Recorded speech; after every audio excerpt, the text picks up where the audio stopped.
Hello, this is Mon Confiado. I'm playing the intruder in Nanahimik ang Gabi.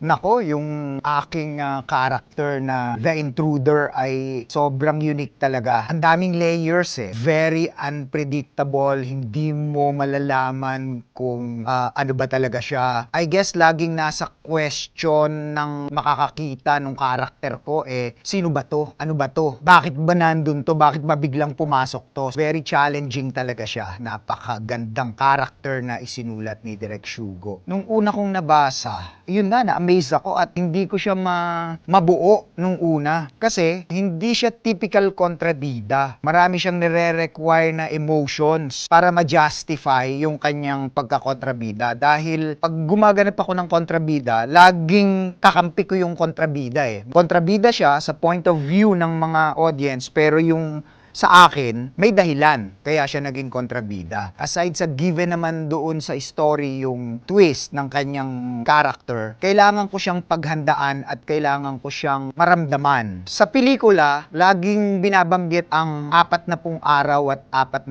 gabi. Malaking bagay sa akin yon. So yung 40 araw at gabi, in-immerse ko siya para paghandaan yung aking character. So nag-immerse ako sa norte, nag-camping site ako sa Bulacan, nag-immerse din ako sa Pangasinan, 1 linggo rin ako doon, at 1 linggo ako sa Baguio. Namundok ako doon ako nag-memorize, doon ako nag-internalize para maramdaman ko yung environment nung sinasabi doon sa script. Nagsisigaw-sigaw ako doon, siyempre wala namang makakarinig sa akin. Nakatulong sa akin para maramdaman ko yung hinihingi ng karakter ng intruder. Malaking preparation. Parang dapat pag nakita mo si intruder, matakot ka kaagad.